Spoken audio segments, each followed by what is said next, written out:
Marijuana. All right, so nice, simple topic here, right? Going to get me in trouble. Marijuana.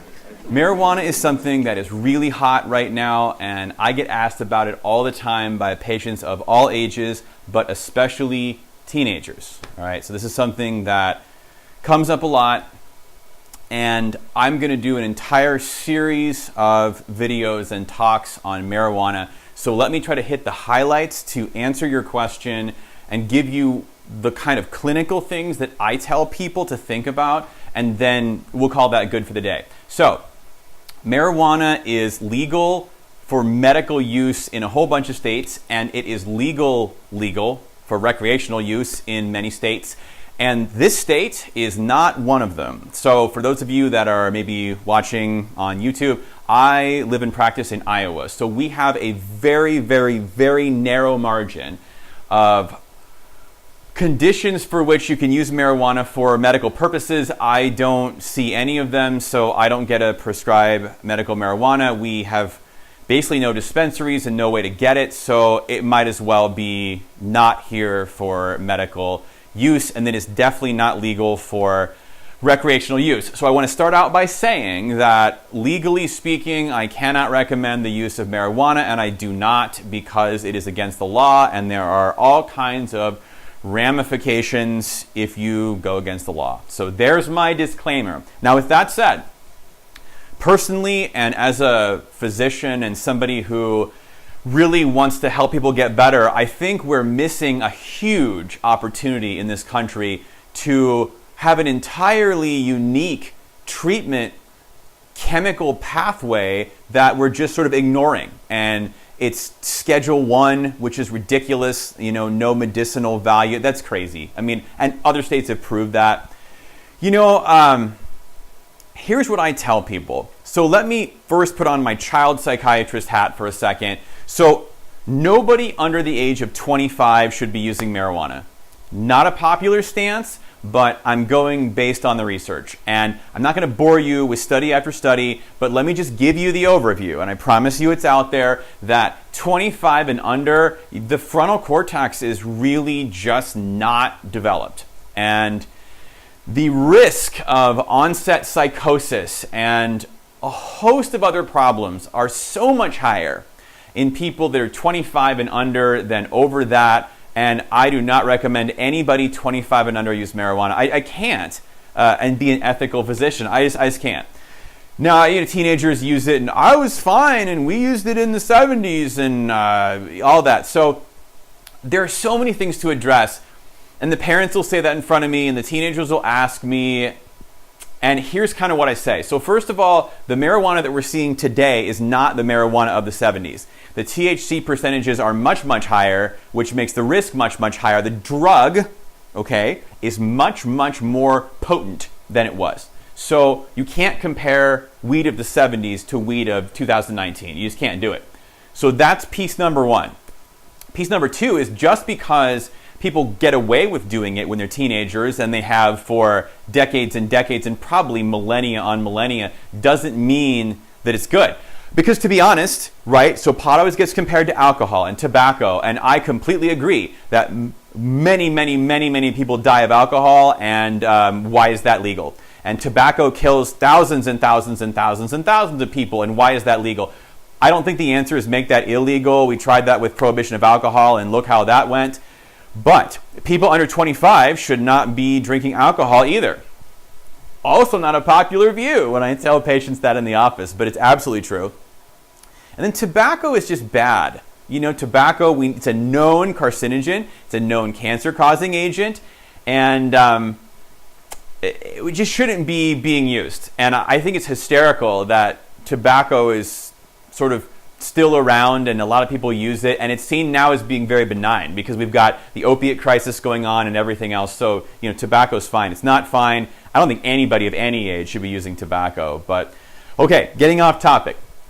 Marijuana. I have a lot of patients who will swear to me that it's very, very helpful for anxiety, for sleep, for PTSD, a whole variety of things. Here's the thing I always say when patients say things like that.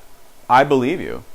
I don't think you're lying to me. I don't think you're trying to sell me on something that you just want me to be a piece of. I believe you. And clearly in states where it's medical legal and legal, people are using it for those reasons. And I do think there's medicinal value in that. Those are avenues we should be pursuing with research. And if I lived in a state where I could do that, I would be recommending it differently. So absolutely that there is medical value. Now, and here we're going to get into some of the politics of it. And this is where I don't care what side you're on in terms of a party. I'm seeing kids, young preteens, teens, early 20s, and then into adulthood. But I'm the most worried, remember, about that 25 and under that are using it anyway. All right. You've all heard the stories about bootleggers and bathtub gin during Prohibition and people going blind from methanol and other various ailments. And that is exactly what we see. So I went to residency here at the University of Iowa, and at least once a year, some kid would get some ditchweed out of Mexico laced with something, and something would happen. And the headline would be, University of Iowa student on marijuana attacks police officer. Now, nobody on pot has ever attacked a police officer, and then my favorite joke, unless he's holding back the Twinkies, because of that. Now, but if it's laced with something, then that is something that absolutely can happen. Angel dust, which is PCP, or something else in it. And then there's that fake stuff, the K2, the spice. That stuff is horrible. So in a state where you can get marijuana medically legal or recreationally legal, it's regulated. You know what you're getting, the strains. So there's indica, that's like the Cheech and Chong one, right? Indica, couch. So that's the calms me down, makes me hungry, and so forth. Then there's sativa, which is sort of the upper, so to speak. Obviously, that's a generalization, but in theory, okay, that's that. You don't know what you're getting when you buy it off the street. You have no idea. You don't know where it's been, what it is, if it's laced with something. It could be deadly.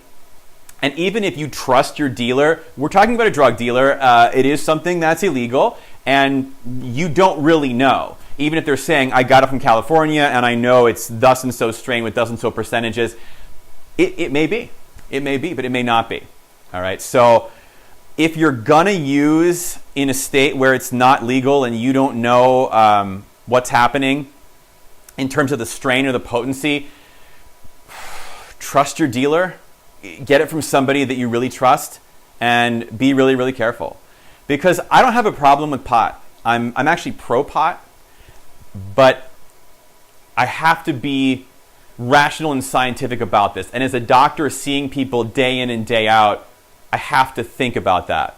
Here's the final thing that I'll say, and then I promise longer videos with actual research in the future, and I'll come back and I'll talk here about the same thing, all right? If you are over 21 in this room, and that's a lot of us, right? We could go right now to a liquor store and buy as much alcohol as our bank accounts will allow and our cars will carry, and it's perfectly legal.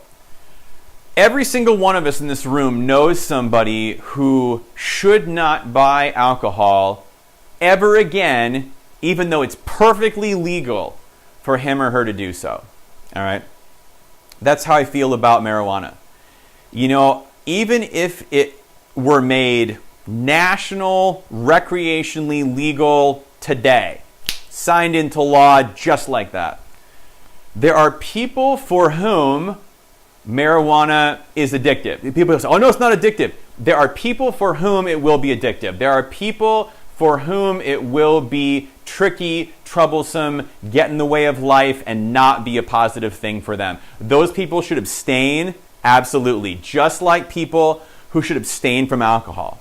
But for the majority of us, I think what we're going to see, because I believe we're going to see national legalization of marijuana well within my lifetime. I think we're going to see, like in the other countries, where the use is going to eventually go down, and it's going to be a lot like drinking. And, when I was in college, I was in a fraternity. I drank a fair amount, I would say. But I'm 40 years old and have a kid and I'm really boring, and I probably have a drink or half a drink 2, 3, 4 times a year, if that. It's just not really a thing for me. And if marijuana became recreationally legal in Iowa, yeah, I would get some products and I would try them and I would probably use them, but it would not be like everyone's walking around baked all the time. See, that's what all of the anti-legalization people are going to say. The whole country's going to be stoned constantly. Nonsense. I mean, just nonsense. Let's use our brains for a second. Okay, the whole country is not walking around staggering drunk all the time. All right, but there are people for whom it's going to be tricky, and those people should not partake, even if it's legal, ever. All right, so there's my take on marijuana.